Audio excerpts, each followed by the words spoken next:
العالمين أشهد أن لا إله إلا الله وحده لا شريك له وأشهد أن محمدا عبده ورسوله اللهم صل وسلم وبارك على محمد وعلى آل محمد كما صليت على إبراهيم وعلى آل إبراهيم إنك حميد مجيد وبارك على محمد وعلى آل محمد كما باركت على إبراهيم وعلى آل إبراهيم إنك حميد مجيد أما بعد.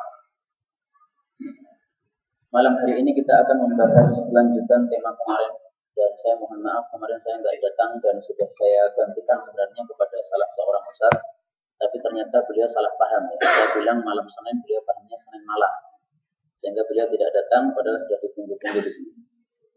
Kemudian judul pada malam hari ini adalah akhta fi amakinis shalah. Beberapa kesalahan yang dilakukan oleh orang-orang yang salat dalam masalah atau dalam kaitannya dengan tempat-tempat salat mereka. Dan tidak lupa saya sampaikan kajian ini bisa didengarkan juga lewat radio Suara Front 88,5 FM karena biasanya juga disiar ulang di sana. Dan maraji' atau buku-buku yang merupakan sumber untuk penjelasan malam hari ini adalah kitab Al-Qaulul Mubin bi Akhta'il Musallin karya Syekh Masyhur, kemudian juga Kutubus Sittah, kemudian juga Shahihul Jami' As-Shaghir wa Ziyadatuh karya Syekh Al-Albani, dan juga kitab-kitab yang lain yang tidak saya sebutkan satu persatu di sini. Kita mulai dengan al-khata'ul awal, kesalahan yang pertama, yaitu as-sujud ala turbati Karbala wa i'tiqadul ajri wal fadli fi dzalik. Artinya apa? Sujud pada tanah Karbala dan meyakini bahwasanya hal itu ada pahalanya. Jadi sebagian orang di atas muka bumi ini kalau sholat sengaja membawa semacam kreweng, Pak ya. Nah kreweng ini kalau ditanya itu apa yang dibawa, itu kata mereka ini adalah tanah Karbala, tanah dari tempat namanya Karbala. Untuk apa? Untuk sujud. Jadi mereka sudah punya sajadah, sudah punya karpet di masjidnya ini, tapi mereka masih masang kreweng itu di tempat sujudnya, ya, pada bagian mukanya, supaya sujudnya tadi nempel pada tanahnya. Nah sekarang kita bahas, apakah perbuatan seperti ini adalah perbuatan yang benar ataukah perbuatan yang salah? Pertama, kenapa mereka itu memilih tanah Karbala? Mereka mengatakan bahwasanya tanah Karbala itu konon tanah yang suci. Kenapa disebut tanah yang suci? Karena di Karbala, di tempat Karbala itu ada seorang jenazah, yaitu adalah Husain bin Ali bin Abi Thalib, yaitu cucunya Nabi Muhammad SAW. Nah ternyata yang melakukan perbuatan ini adalah orang-orang Syiah. Maka wajar kalau orang-orang Syiah itu melakukan perbuatan ini karena mereka sangat mengeluk-elukan Al-Husain ibnu Ali ibnu Abi Thalib radhiyallahu taala anhu. Nah, apakah orang-orang Syiah ketika melakukan seperti ini ada dasarnya? Mereka mengatakan ada dasarnya. Dasarnya apa? Mereka sebutkan beberapa riwayat yang menunjukkan bahwasanya tanah Karbala ini adalah tanah yang mulia. Mereka sebutkan beberapa riwayat bahwasanya tanah Karbala itu kalau kita sujud padanya, maka sholat kita itu lebih diterima oleh Allah Subhanahu wa taala daripada sujud pada tanah biasa. Daripada tanahnya Masjid Nur Jamil, maka lebih baik adalah sujud pada tanah Karbala. Sholatnya lebih diterima. Kata riwayat-riwayat itu. Nah, ternyata riwayat-riwayat itu semuanya tidak ada sanadnya. Nah, dalam ilmu mustalah hadis, sebuah riwayat kalau tidak ada sanadnya, maka riwayat ini tidak bisa dijadikan dasar atau dalil. Harus ada sanadnya. Setelah ada sanadnya, kita perhatikan sanadnya sahih atau tidak sahih.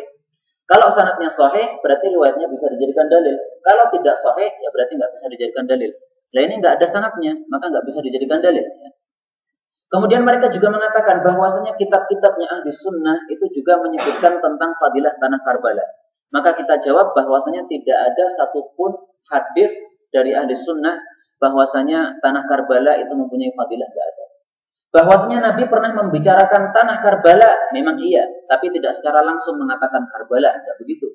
Saya tampilkan ini hadis dari Nabi Shallallahu Alaihi Wasallam, hadis yang sahih yang membicarakan tentang tanah Karbala, yang hadis ini dinilai oleh para ulama sebagai hadis yang sahih. Kita bisa lihat di dalam kitab Al-Jami' As-Shaghir seperti biasanya dengan kata kunci turbatun hamra.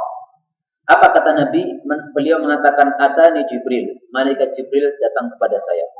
Fa akhbarani, lalu Jibril itu mengabari saya anna ummati, bahwasanya umat saya, maksudnya apa? Umat Islam. Sataqtulu ibni hada. Umat Islam akan membunuh anak saya ini. Maksudnya adalah cucu saya ini. Yakni yang beliau maksud adalah Al-Husain, Husain bin Ali bin Abi Thalib. Wa atani, dan malaikat Jibril datang kepada saya biturbatin, dengan satu tanah, min turbatin hamra, dari sebuah tanah yang warnanya merah. Nah, ini maksudnya adalah apa? Tanah Karbala. Kenapa? Karena Husain itu dibantai di sana, kemudian dikubur di sana. Wallahu a'lam bishawab. Ini hadis diriwayatkan oleh Al-Imam Al-Hakim. Kamusnya atau rumusnya adalah kaf, ya, singkatan dari Al-Hakim, dan hadis ini derajatnya adalah sahih. Jadi hadis sahih membicarakan tanah Karbala ada, disebut sebagai turbatin hamra, tanah yang merah. Tapi mari kita perhatikan, apakah hadis ini bicara tentang fadilah tanah Karbala? Sama sekali enggak. Jadi perbedaan antara hadis-hadis yang sahih dengan hadis-hadis yang dhaif masalah tanah Karbala ini, kalau hadis-hadis sahih itu hanya membicarakan tentang tanah itu saja, tanpa menyebutkan fadilahnya apa. Tapi hadis-hadis yang dhaif itu bicara tentang tanah Karbala sambil menyebutkan fadilah-fadilahnya. Siapa yang sujud pada tanah Karbala, salatnya lebih diterima. Siapa yang sujud pada tanah Karbala, maka menyebabkan munculnya sinar. Itu adalah riwayat-riwayat yang menyebutkan fadilahnya tanah Karbala, tapi nggak ada satupun yang sahih. Wallahu a'lam bishawab. Karena itu, bapak-bapak rahimani wa rahimakumullah, tidak mengherankan apabila kita dapatkan orang-orang Syiah itu menyampaikan hadis-hadis yang palsu atau hadis-hadis yang dhaif, yang sangat lemah, ya, atau yang tidak ada sanadnya tentang masalah-masalah seperti ini. Karena sebagaimana disampaikan oleh para ulama kita, termasuk Ibnu Taimiyah di dalam kitab Minhajus Sunnah, dulu sudah pernah kita bahas pada pembahasan tentang Syiah yang lalu-lalu, ya. Bahwasanya Ibnu Taimiyah mengatakan adzabut tawaif ar-rafidah. Yang paling dusta, yang paling suka dusta di antara kelompok-kelompok sesat dari kalangan umat Islam ini, di tubuh umat Islam ini adalah kelompok Syiah atau disebut sebagai kelompok Rawafid. Maka jangan heran kalau muncul riwayat-riwayat yang palsu seperti ini. Yang benar adalah tidak ada satupun hadis sahih yang bicara tentang fadilah tanah Karbala. Sekali lagi, yang sahih itu hanya membicarakan tentang tanah tanpa membicarakan tentang fadilahnya. Wallahu a'lam bishawab. Karena itu salah satu ulama kita yang namanya Al-Imam Ali Al-Qari, beliau mengatakan jangan sampai kita meniru-niru mereka. Meniru-niru yaitu apa? Salat sambil bawa kereweng itu. Kemudian kita letakkan pada sajadah kita. Meskipun yang kita bawa itu tanah biasa, bukan tanah Karbala, tetap jangan. Kenapa? Karena kata beliau, pertama, perbuatan seperti itu adalah perbuatan bid'ah. Karena Nabi Shallallahu Alaihi Wasallam ketika beliau itu sujud dengan tanah, maksudnya di atas tanah tanpa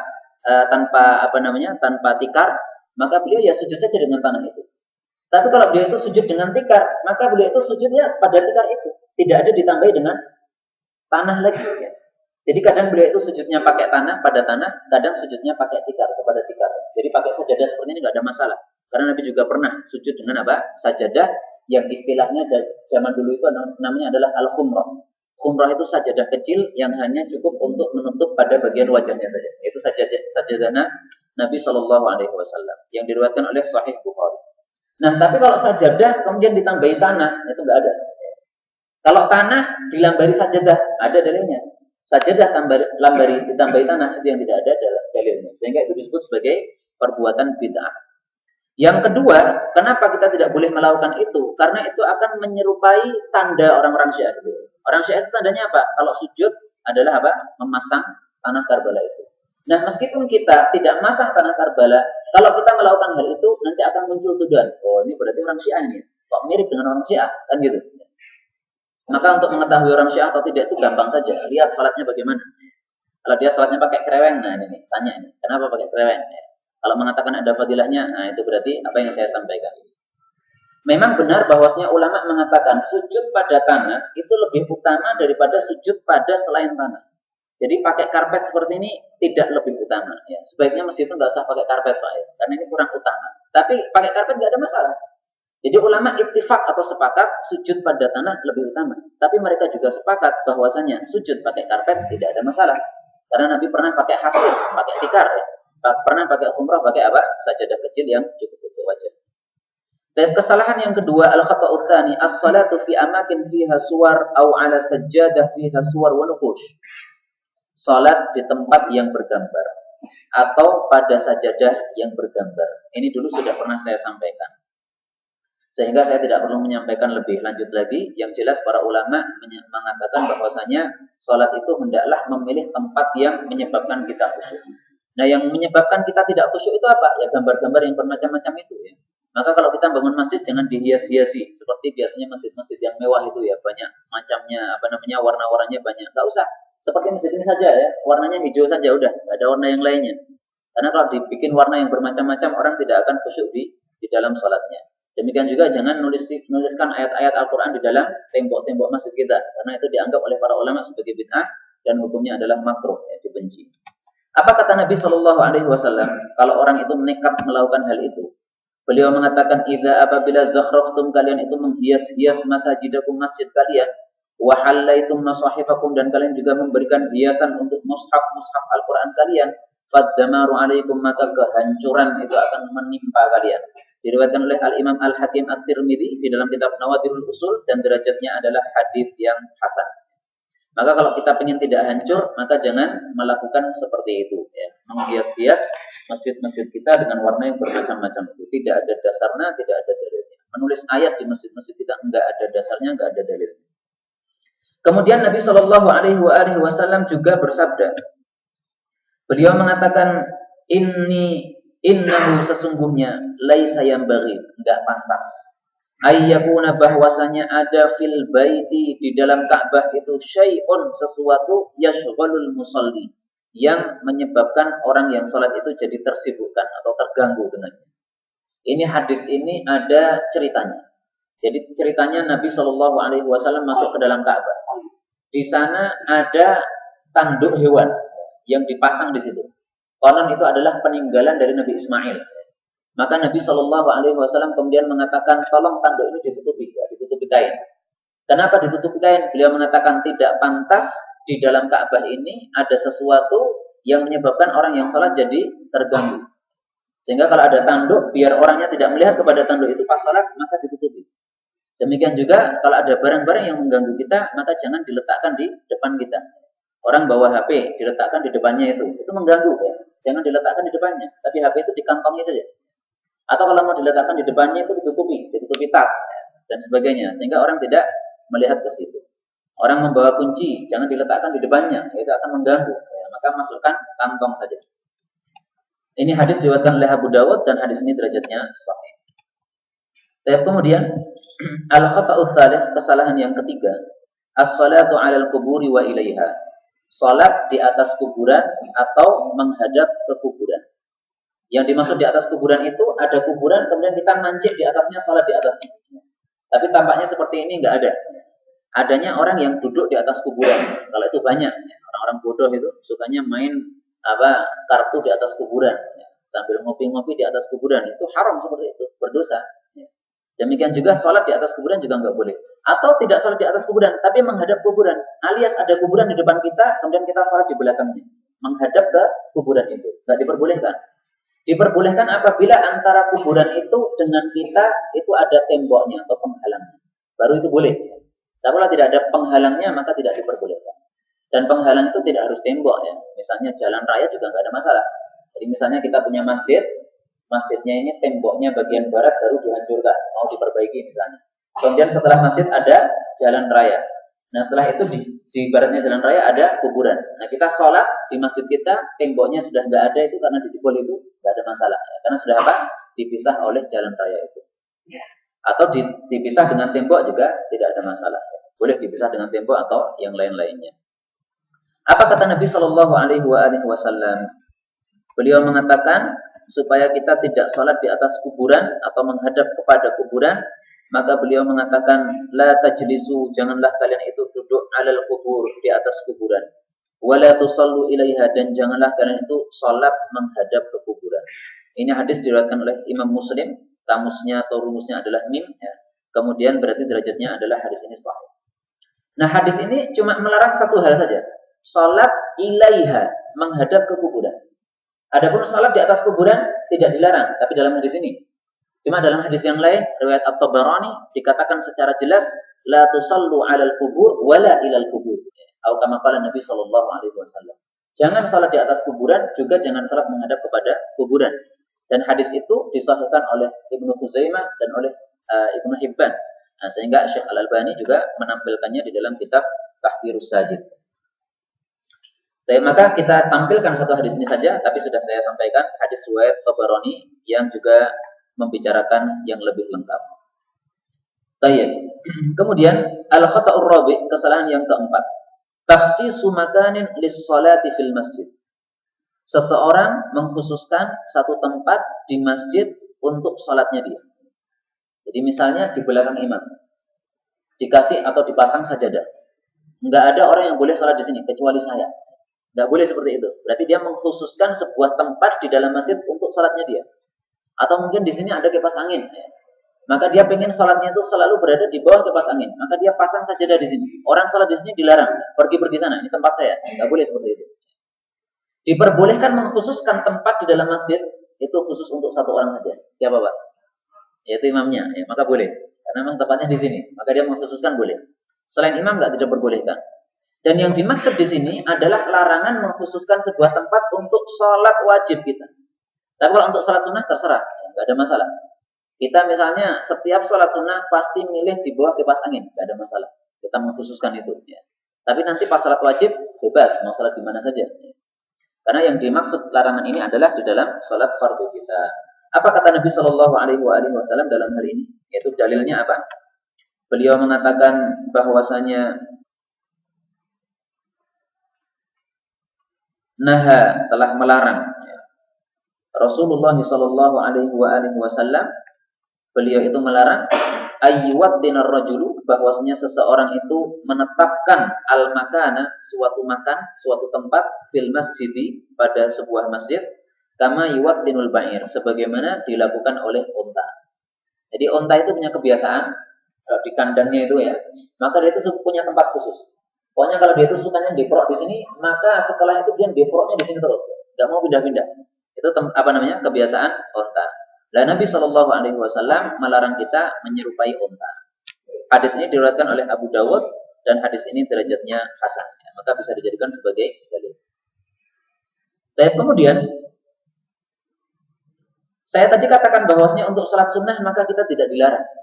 Apa dalilnya? Apakah ada dasarnya? Ada juga. Karena Salamah ibnul Aqwa, seorang sahabat Nabi Shallallahu Alaihi Wasallam, yang terkenal dia itu kalau lari sangat kencang sekali, sehingga tuh larinya itu mengalahkan larinya kuda, mengalahkan larinya unta dan sebagainya. Maka Salamah bin Aqwa ini kalau sholat di masjid Nabi Shallallahu Alaihi Wasallam itu memilih satu tiang, yang dia itu sholatnya selalu menghadap ke tiang ini secara khusus. Maka ketika dia ditanya, ngapain antum kok sholat selalu di tiang ini? Kenapa nggak mau di tiang yang lainnya? Maka dia mengatakan, saya pernah melihat dengan mata kepala saya Nabi Shallallahu Alaihi Wasallam sholat menghadap pada tiang. Maka saya suka tempat ini. Ini menunjukkan bolehnya seseorang itu memilih satu tempat khusus untuk sholat sunnahnya di dalam masjid. Demikian juga Abdullah bin Zubair, itu beliau memilih sebuah tiang di dalam masjid karena pernah dibisiki oleh Aisyah radhiyallahu taala anha. Wahai Ibnu Zubair, karena Ibnu Zubair ini adalah keponakannya Aisyah. Di dalam masjid ini ada sebuah tiang yang Rasul Shallallahu Alaihi Wasallam biasanya sholat menghadap ke tiang itu. Nah maka kalau saya beritahukan ini kepada orang banyak, pasti mereka akan rebutan. Maka saya nggak mau beritahukan kecuali kepada engkau. Maka dibisikkan kepada Abdullah bin Zubair. Akhirnya Abdullah bin Zubair setelah mengetahui tiang itu tadi, maka setiap kali dia masuk ke Masjid Nabawi pasti pilih tiang itu, nggak mau tiang yang lainnya. Ini nggak ada masalah seperti ini karena apa? Salat sunnah, tidak dilarang untuk seperti itu. Dan kemudian al-khata'ul khamis, kesalahan yang kelima, as-salatu bi ghairi sutrah, salat tanpa menggunakan sutrah. Sutrah itu apa? Yaitu pembatas yang membatasi antara kita dengan orang-orang yang akan lewat di depan kita. Sehingga kita kasih sesuatu benda di depan kita untuk menjadi batas. Sehingga antara kita berdiri sampai sutrahnya tadi itu orang tidak boleh melintas. Boleh melintas tapi di depannya sutrah sana atau di belakangnya sutrah sana itu. Nah, kalau kita sholat tanpa menggunakan sutroh, ini dianggap sebagai kesalahan. Kenapa dianggap kesalahan? Karena merupakan perintah Nabi Shallallahu Alaihi Wasallam. Kalau kita itu sholat, hendaklah kita menggunakan sutroh. Apa kata beliau? Idza shalla ahadukum, apabila seseorang di antara kalian sholat, fal yusalli ila sutroh, maka hendaklah